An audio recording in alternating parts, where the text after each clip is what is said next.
नमो तस्सै भगवतो अरहतो सम्मा सम्बुद्धस्सै। मैं सम्यक संबुद्ध को कोटि कोटि नमन करता हूँ, जिन्होंने मनुष्य जाति के अंदरूनी रहस्यों को विश्व के सामने उजागर किया। और मैं अपने गुरु भक्ति को कोटि कोटि नमन करना चाहता हूँ, जिन्होंने मुझे इस धर्म का रास्ता दिखाया, सद्धर्म का रास्ता दिखाया। आज की धर्म देशना का जो प्रमुख बिंदु होगा, जिस पर हम चर्चा करना चाहते हैं, प्रिय उपासकों उपासिकाओं, वो होगा मिथ्या अरहंत। कैसे लोग अपने आप को झूठा अरहंत समझते हैं। सम्यक संबुद्ध के जीवन काल की इस घटना से ये बात बहुत अच्छे से उजागर हो जाएगी। इसको समझने के लिए हम देखते हैं कि भगवान बुद्ध की जीवन काल की एक घटना, जिसमें भगवान बुद्ध उर्वेला के एक आश्रम में एक रात्रि विश्राम किए थे, जहाँ पर उर्वेला काश्यप अपने 500 जटाधारी सन्यासियों के साथ में यज्ञ हवन का कर्मकांड करवाते थे। उनके आश्रम में रहने के बाद, उस घटना के बाद, भगवान बुद्ध उर्वेला काश्यप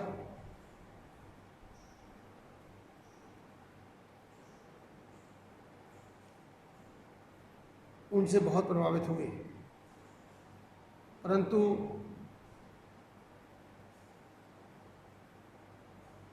उर्वेला काश्यप के मन में इतना तो था कि यह एक महाश्रमण तेजस्वी है, दिव्य शक्तिमान है, परंतु मेरे समान अरहंत नहीं है।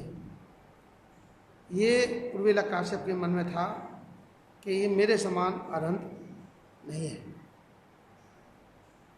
ठीक है, मान लिया कि उनको ये भ्रम हो रहा था कि मैं अरहंत हूँ, पर भगवान बुद्ध तो भगवान बुद्ध हैं, सम्यक संबुद्ध तो सम्यक संबुद्ध हैं। वो सारी बातों को या लोगों के भ्रम को दूर करना उनका काम है। वे लोगों के भ्रम को दूर करते हैं, और किस प्रकार से करते हैं उसको समझने की कोशिश करेंगे। वे देखते हैं कि ये जो उर्वेला काश्यप है, ये अरहंत तो नहीं है, परंतु उसके भीतर का जो अहंकार था, वो अहंकार इस बात को मानने के लिए तैयार नहीं था कि ये जो गौतम बुद्ध हैं ये अरहंत है, ये सम्यक संबुद्ध हैं, ऐसा मानने को बिल्कुल भी तैयार नहीं था।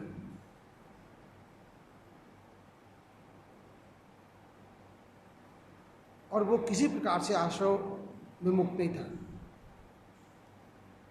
भगवान बुद्ध ने देखा कि ये तो तमाम तरह की तृष्णाओं में अपना जीवन जी रहे हैं, तमाम तृष्णाओं में अपना जीवन जी रहा है, फिर भी अपने आप को ये कहता है कि मैं अरहंत हूँ।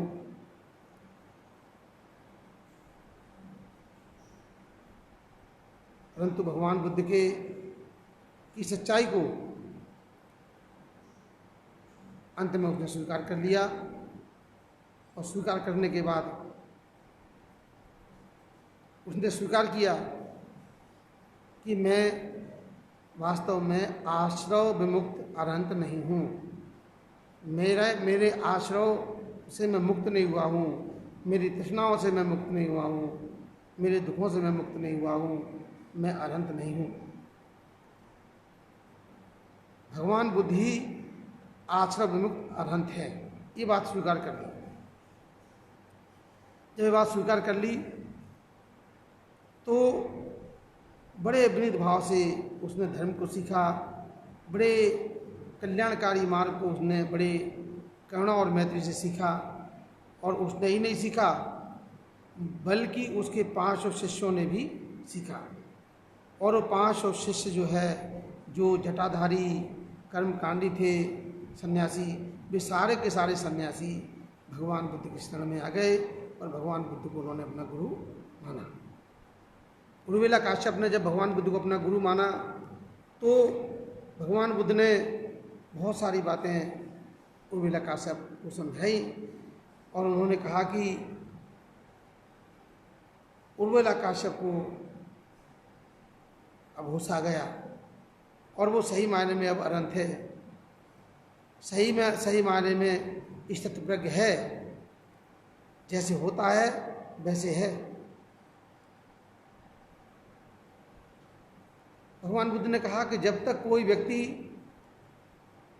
अंतो जटा और बहिजटा की जटिलताओं से जुड़ा रहता है तब तक अपने को हजार धोखे में भरमाए रखे, परंतु वो अरहंत नहीं हो सकता।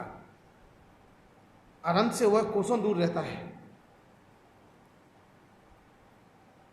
इसे प्राप्त करने के लिए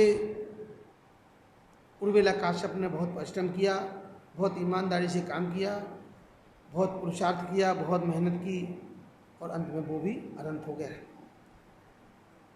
तब भगवान बुद्ध इसके बारे में बताते ये है कि समझदार व्यक्ति वही है, समझदार व्यक्ति जो होता है वो पहले सीलों में प्रतिष्ठित होता है।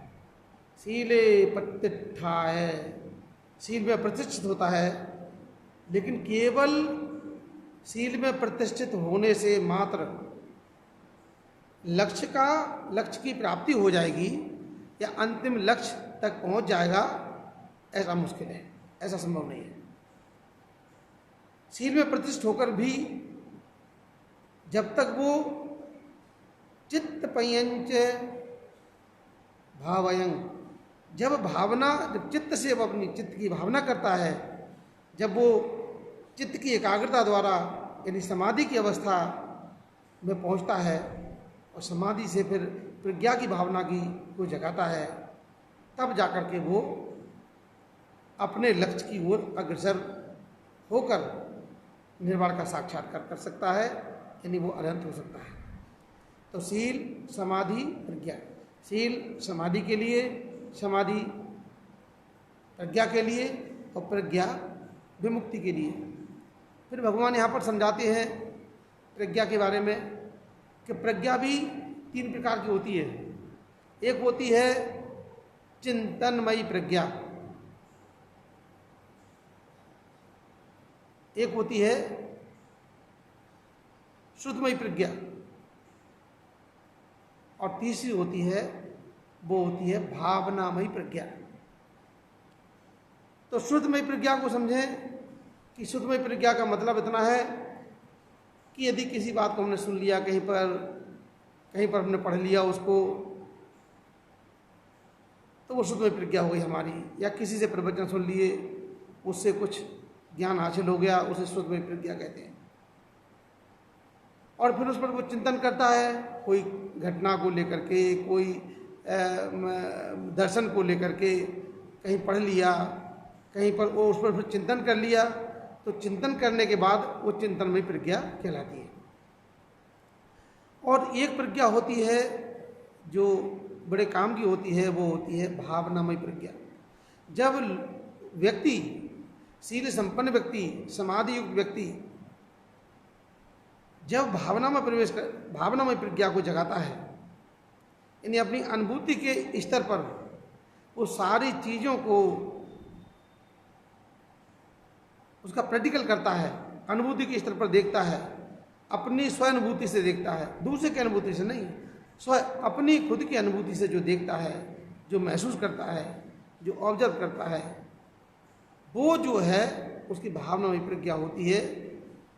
और ये भावनामयी प्रज्ञा, प्रज्ञा का मतलब ही है प्रत्यक्ष ज्ञान, अप्रत्यक्ष नहीं, प्रत्यक्ष ज्ञान। तो प्रत्यक्ष ज्ञान तो मुझे जो मिलेगा या किसी को मिलेगा वो भावनामयी प्रज्ञा को जगाने के बाद ही मिलेगा।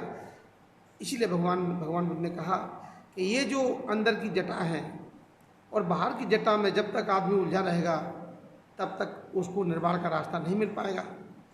तब वो कहते हैं कि वही व्यक्ति स्थितप्रज्ञ होता है, वही व्यक्ति अनंत होता है जो अंतो जटा बहि जटा जटाए पजिता जटा, अंतो जटा बहि जटा जटाए जटता पजा तंग तंग गौतम पुच्छामी को इमंग विजटये जटंती।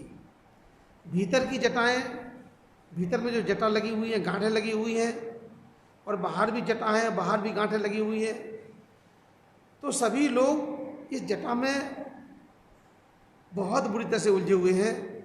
इसीलिए हे गौतम, आपसे पूछता हूँ कौन इस जटा को सुलझा सकता है। तब भगवान बुद्ध कहते हैं कौन सुलझा सकता है, तो कहते हैं सीले प्रतिष्ठाय नरो संपयी हो। जो सील में प्रतिष्ठित व्यक्ति जो संपन्न होता है, इसको इसके लिए चित्तंग पयंच भावयं, जो चित्त की भावना करता है, आतापी निपको भिक्षु, और जो भिक्षु तप करके अपने मन के मैल को साफ करता है, मन के मैल को शुद्ध करता है, आतापी निपको भिक्षु सो एमंग विजटय जटंग, वो व्यक्ति जटाओं से मुक्त हो जाता है। एसंग रागो च दोषो चा अविद्या चा विराजता खीड़ा सवा अरंतो तेसंग विजटता जटा। ये संयुक्त निकाय की गाथा है, संयुक्त निकाय का ये संवाद है, इसको समझेंगे। इस प्रकार से हम देखते हैं कि राग दोष से जो व्यक्ति अनुभूति के आधार पर अपने सभी तरह के क्षीण आश्रमों से मुक्त होता है, वो अनंत बनता है, वो अनंत होता है। इसी के साथ आज की देशना का ये छोटा सा अध्याय वो यहीं पर समाप्त होता है।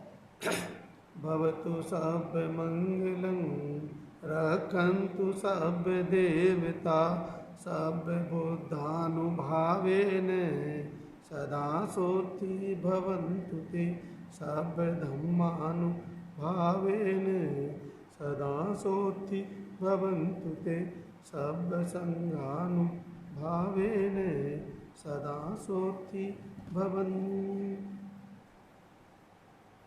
ते सा।